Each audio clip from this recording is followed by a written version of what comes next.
और शायद ये झारखंड के इतिहास का पहला विषय होगा कि हम प्रत्याशी हैं कोयलांचल का, और नारा अगर जमशेदपुर में लग रहा है तो ये भी गर्व का विषय है। आज विधायक सांसद की औकात नहीं है इन कई लाख करोड़ के कंपनियों के खिलाफ बात करने की, लेकिन एक साधारण सा लड़का इनके खिलाफ बात करता है। हो सकता है हमारी हत्या होगी, हमें परवाह नहीं, लेकिन अगर मुझे मानने वाले लोग हैं और मेरी हत्या होती है तो मैं आपसे कहूंगा उस समय धरना नहीं दिया जाएगा, ना कोई आगजनी किया जाएगा, ना ही सड़क जाम किया जाएगा, और ना ही बसों का शीशा फोड़ा जाएगा। यदि सच में हमारी हत्या से आपको गुस्सा लगे तो शीशा नहीं, सर फोड़ना उन बेईमानों का जिनके कारण हमारी हत्या हुई।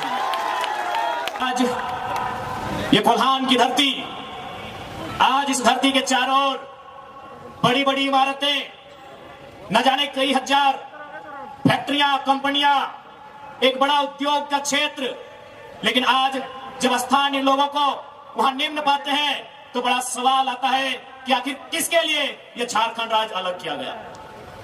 88 सालों का संघर्ष, 88,000 का बलिदान, धरती आबा बिरसा मुंडा की जन्मतिथि 2015 नवंबर को यह राज्य अलग हुआ। बिहार राज्य से कटकर 46% भूभाग लेकर 79,714 वर्ग किलोमीटर, और उस समय 18 जिले लेकर यह राज्य अलग हुआ। लेकिन आज आप देख सकते हैं, आपकी नजर जहां तक जाएगी, आप जहां तक अपनी नजर को दौड़ा सकते हैं, आज आपको एक ही चीज तस्वीर सामने आएगी कि आज भी झारखंड के लोगों को छलने का, ठगने का काम किया जा रहा है। उसके खिलाफ हम गुलाम लेकर आए हैं। इन साफ शब्दों में कहेंगे कि मर्यादा पुरुषोत्तम को श्री राम कहते हैं, मर्यादा पुरुषोत्तम को श्री राम कहते हैं, बांसुरी वाले को घनश्याम कहते हैं, मिसाइल मैन को अब्दुल कलाम कहते हैं, और जो टाटा बीसीएसएल से आंख मिलाए उसे टाइगर जयराम कहते हैं। मैं आपको इतिहास के पन्ने से परिचय करवाऊंगा। 1977 का वो साल था, लेकिन वो कोल्हान नहीं, वो कोयलांचल था। वो टाटा सीजवा नामक क्षेत्र था, और वहां के जीएम ने एक कोयलांचल के हीरे को ऑफर किया था कि हम तुम्हें कार देंगे। उस कोयलांचल के हीरे ने कहा था हमें कार नहीं, बदले में रैयतों के लिए रोजगार चाहिए। इस बात में उनके बीच तू में हुआ था, बात विवाद बढ़ा था, और आज इतिहासकार कहते हैं, आज जो लोग गांवों में वो कहते हैं कि शहीद शक्तिनाथ महतो ने उस समय तत्कालीन टाटा के जीएम के गालों में खींच कर 2 तमाचा लगाया था। मैं उस वंश का औलाद हूं, मैं उस कौम का औलाद हूं। हाँ, ये मानता हूं कि बदले में फिर बाद में शहीद शक्तिनाथ महतो की हत्या उसी टाटा के जीएम के नेतृत्व में हुआ था। आज उसी का पाई पाई हिसाब लेने आया हूं। अरे कब तक डरेंगे भाई? अरे क्यों डरेंगे? मौत से क्यों डरेंगे? मौत तो हमारे नसीब में है। 77 में शक्तिनाथ महतो, 10 साल बाद 87 शहीद निर्मल महतो, 12 साल बाद 99 रतिलाल महतो, फिर 8 साल बाद 2007 शहीद सुनील महतो। तो सुन लीजिए कंपनी के दलालों, 77, 87, 7, अंत में 7 आता है। अब सामने है 2027, आप तैयारी कर लीजिए जयराम महतो के लिए। आज विधायक सांसद की औकात नहीं है इन कई लाख करोड़ के कंपनियों के खिलाफ बात करने की, लेकिन एक साधारण सा लड़का इनके खिलाफ बात करता है। हो सकता है हमारी हत्या होगी, हमें परवाह नहीं, लेकिन अगर मुझे मानने वाले लोग हैं और मेरी हत्या होती है तो मैं आपसे कहूंगा उस समय धरना नहीं दिया जाएगा, ना कोई आगजनी किया जाएगा, ना ही सड़क जाम किया जाएगा, और ना ही बसों का शीशा फोड़ा जाएगा। यदि सच में हमारी हत्या से आपको गुस्सा लगे तो शीशा नहीं, सर फोड़ना उन बेईमानों का जिनके कारण हमारी हत्या हुई। आज मैं एक सवाल करूंगा इस भीड़ से, मैं सवाल करूंगा टाटा नगरी में बसे बड़ी बड़ी इमारतों में बैठे लोगों से कि जब 1907 में टाटा की स्थापना हुई थी, मालिक कौन था? टाटा का कोई होगा? आज 115 साल बीत चुके हैं, आज टाटा का मालिक कौन है?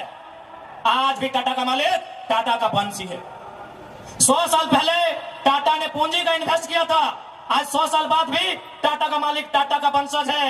लेकिन एक सवाल होगा मेरा, 100 साल पहले जिन कुर्मियों ने, जिन संथालियों ने, जिन हो ने, जिन गोड़ाई ने, जिन धीवर ने, जिन अल्पसंख्यक ने टाटा में जमीन दिया था, आज उस परिवार के पास क्या नौकरी है? आज हम सवाल करेंगे।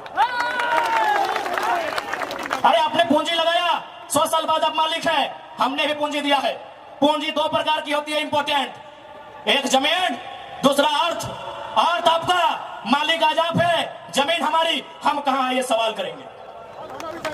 ये कैसा देश है जो कहते हैं गांधी का देश है, ये किसानों का देश है, गांधी जी कहते थे कि किसानों की आत्मा बसती है गांव में, तो आज कहां है गांव, आज कहां है किसान?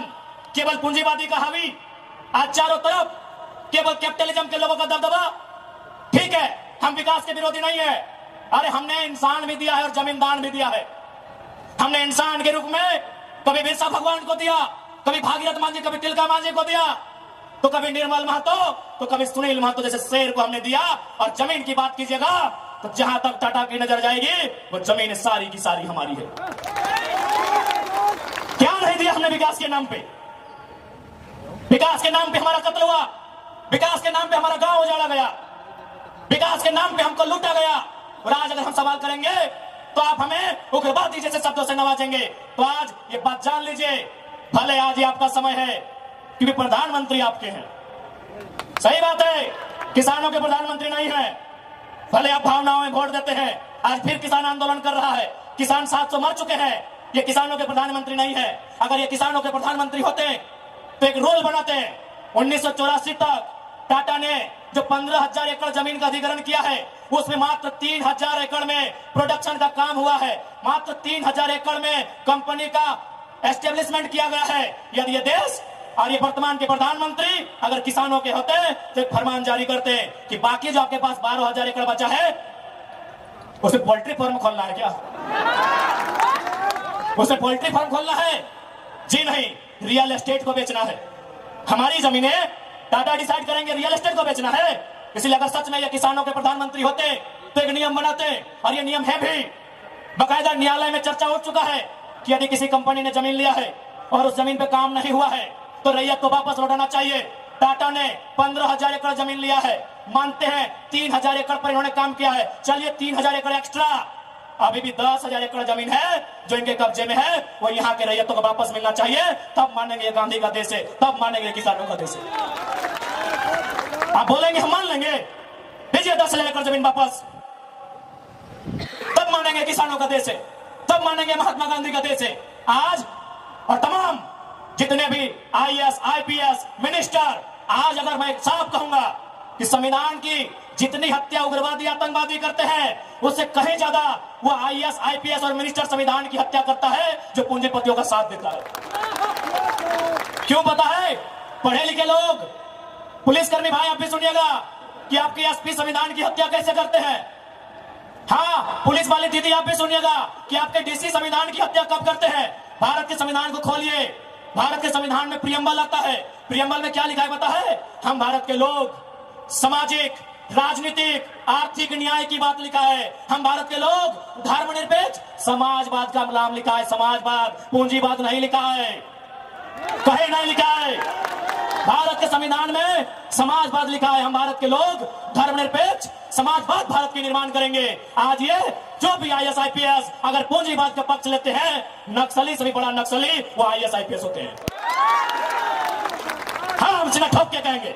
बाकी SP साहब, आप चाहे तो हमारी मौत का साजिश कर सकते हैं, क्योंकि आपकी पत्नी को पूर्व में, अभी वाले नए आए हैं, पूर्व वाले SSP साहब, आप चाहें तो हमारी हत्या की साजिश रच सकते हैं, रचने का आपको अधिकार है। आपकी पत्नी को टाटा के दलालों ने नौकरी जो दिया है,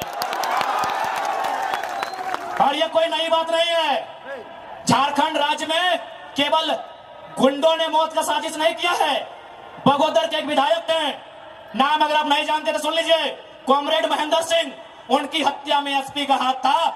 सीना ठोक के कहते हैं आज भी गांव में लोग कहते हैं कि कॉमरेड महेंद्र सिंह की हत्या में उस समय जो भी थे, क्योंकि हम लोग उस समय अंडा थे, अंडा मेरा छोटा बच्चा थे, हमें आइडिया नहीं है, जो भी थे, जिस भी जिला के थे, झारखंड में 24 में से एक SP का हाथ था महेंद्र सिंह की हत्या में। तो ऐसे लोग जिनकी पत्नियों को, जिनके बच्चों को ये लोग नौकरी देंगे, वो हत्या करने से पीछे कैसे हटेंगे? तो सुन लीजिए महोदय, चूंकि आपकी योग्यता का हम सम्मान करते हैं, आपकी प्रतिभा का सम्मान करते हैं, आपकी एजुकेशन का सम्मान करते हैं, लेकिन एक बात कहेंगे, हम गरीब लोग हैं, बद्दुआ नहीं देते हैं, लेकिन हमारे दिल से एक हाय निकलती है। उस हाय से याद रखिएगा, ये विधाता आपको कभी माफ नहीं करेगा। अरे भाई, अगर हिम्मत नहीं है तो काहे गर्व से बोलते हैं कि IAS, IPS बन के आए हैं? अगर Tata, Vedanta, Birla, BCCL, CCL, Ambani, Adani, Usha Martin, TISCO, Telco, अगर उनकी गलत नीतियों से आपको लड़ने का हिम्मत नहीं है तो काहे खुद को आईएएस आईपीएस की गिनती करवाते हैं? चपरासी बनिए, चपरासी बनिए।